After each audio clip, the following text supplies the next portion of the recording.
व्यक्ति को देखते हैं उसकी परीक्षा करते हैं, इसलिए ज्योतिषियों ने इसका नाम परीक्षित रखा।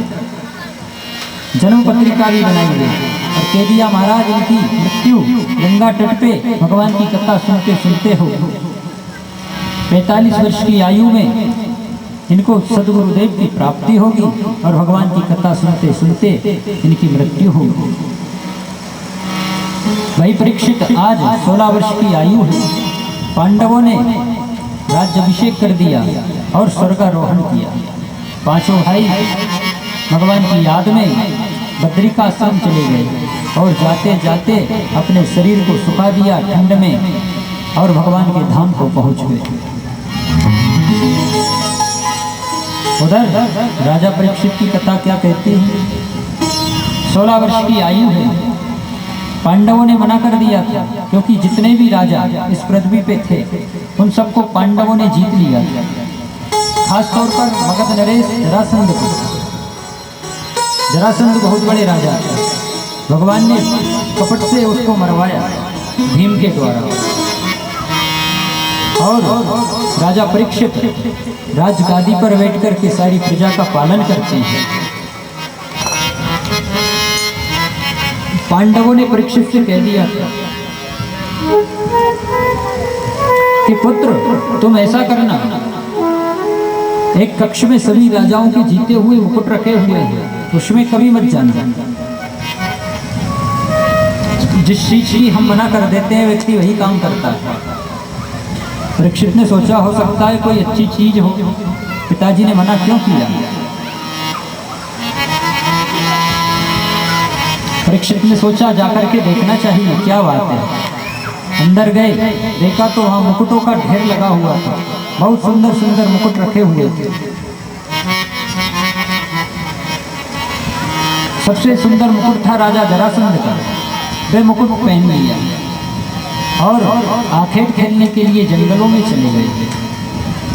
जब जंगल में पहुंचे तो वहां पर क्या देखते हैं? एक आश्चर्यजनक घटना घटती हुई देखी। क्योंकि जब तक भगवान श्री कृष्ण इस भूमंडल पर रहे तब तक कलियुग महाराज इस पृथ्वी पर नहीं आए। और राजा परीक्षित भी ऐसे ही धर्मात्मा राजा था। क्योंकि राजा परीक्षित सभी प्रजा के सुख दुखों को दूर करके और उनकी रक्षा करके उन्होंने आश्चर्यजनक घटना घटती हुई देखी। एक दुबली पतली गौ माता और एक बैल जिसके 3 चरण टूटे हुए हैं, केवल एक ही चरण था। और राजाओं जैसा भेष बना करके एक शूद्र अपने हाथ में लाठी लेकर के उन दोनों निर्जीव प्राणियों की पिटाई कर रहा था, उनको पीट रहा था, डांट रहा था। जब इस घटना को राजा परीक्षित ने देखा तो बड़ा क्रोध आया और उस शूद्र को मारने के लिए अपने धनुष बाण निकाल लेते हैं और उसको मारने के लिए तैयार होते हैं और जोर से चिल्ला करके कहते हैं, अरे मूर्ख तू कौन है और मेरे राज्य में आकर के साधु ब्राह्मणों को, गौ माता को परेशान करता है, दुख देता है उनको। तू क्या समझता है कि भगवान श्री कृष्ण अपने धाम को जा चुके हैं? तो मैं भी पांडवों के वंश में मैं जीवित हूँ और जब तक मैं जीऊंगा तब तक कोई भी साधु संत और ब्राह्मण को दुखी नहीं करेगा।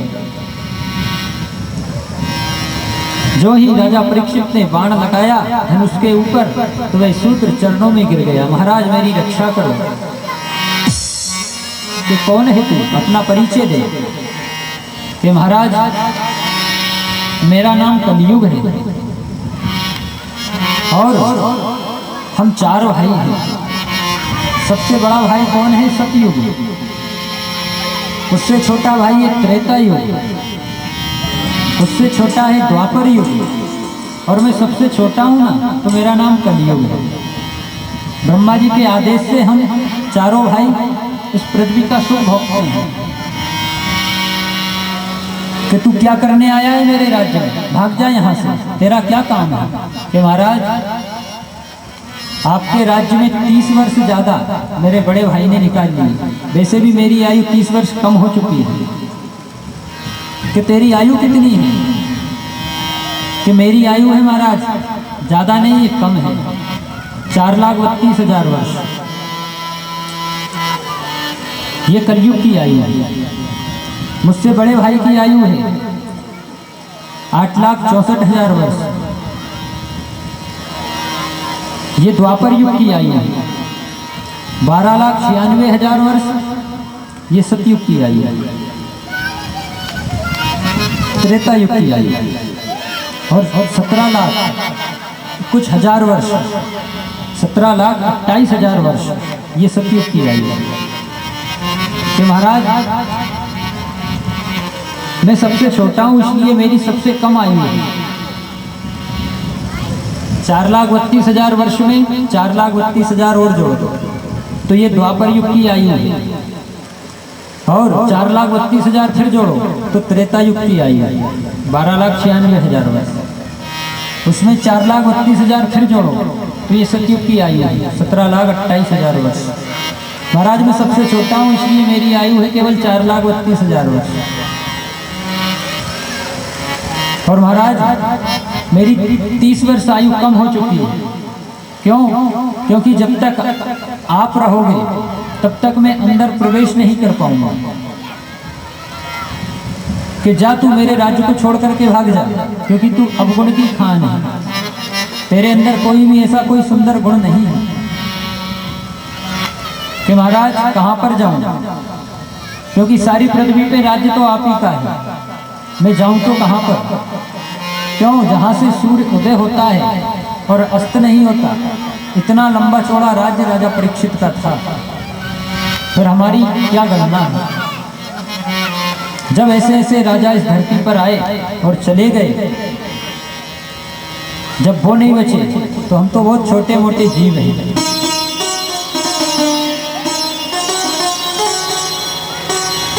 महाराज परीक्षित कहते हैं तू यहाँ से निकल जा, परंतु कलयुग महाराज ने मना कर दिया। महाराज मैं आपकी शरण में आया हूँ, मेरे ऊपर कृपा तो करें।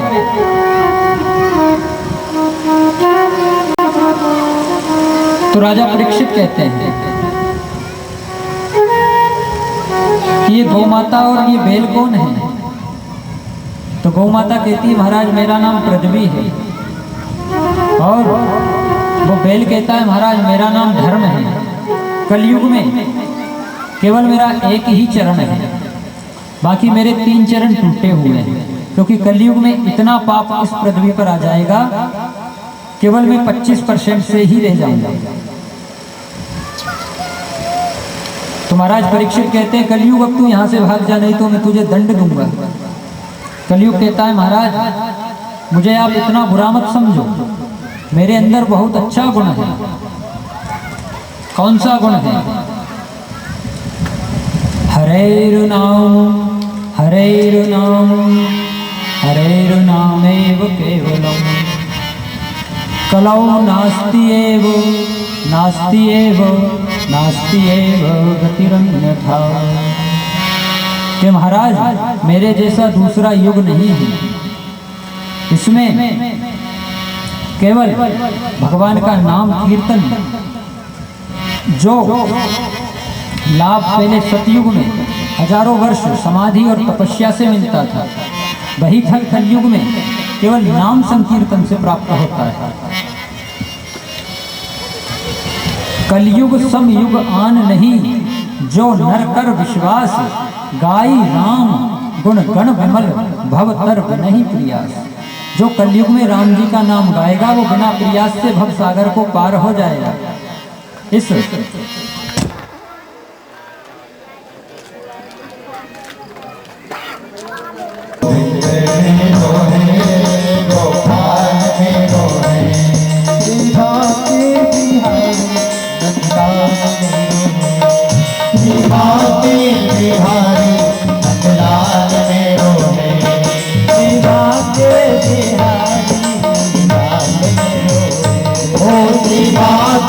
बिहारी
नंदलाल में रोवे, सब गाइए ताली बजा कर।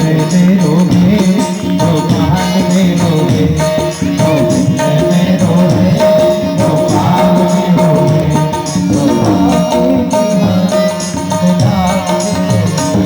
श्री बाके बिहारी नंदलाल में रोवे, श्री बाके नंदलाल में रोवे, बाके बिहारी नंदलाल में रोवे, गोविंद में रोवे गोपाल में रोवे, गोविंद में रोवे गोपाल में रोवे, बाके बिहारी नंदलाल में रोवे, बाके बिहारी नंदलाल में रोवे,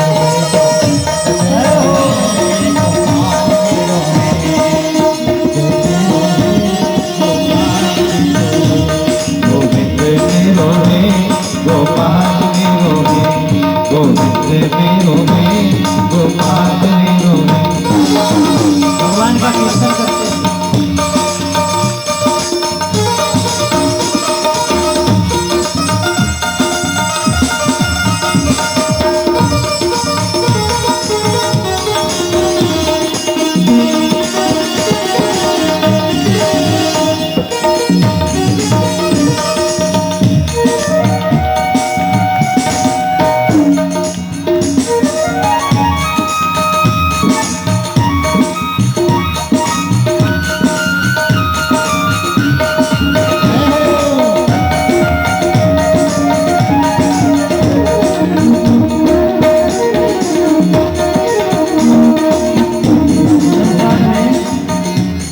संसार में कोई भी ऐसी वस्तु नहीं है जो परमात्मा से जुड़ी है। इस कथा से केवल कोई चीज साथ में नहीं जाएगी, केवल राम जी का नाम साथ में जाएगा। अंत में सब यहीं पर छूट जाएगा। हमारा घर, हमारा परिवार, धरा धाम सब हम सब यहीं छोड़ करके चले जाएंगे, लेकिन ईश्वर का नाम हमारे साथ में जाएगा, जो यहाँ बैठ करके ले लिया और बाकी सब छूट जाएगा।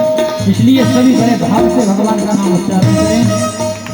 गोविंद में रोवे गोपाल में रोवे, गोविंद में रोवे गोपाल में रोवे, गोविंद में रोवे गोपाल में रोवे, गोविंद में रोवे गोपाल में रोवे, शिवा के बिहारी नंदलाल में रोवे, ओ शिवा के बिहारी नंदलाल में रोवे, शिवा के बिहारी नंदलाल में रोवे, जय हो शिवा के बिहारी नंदलाल में रोवे,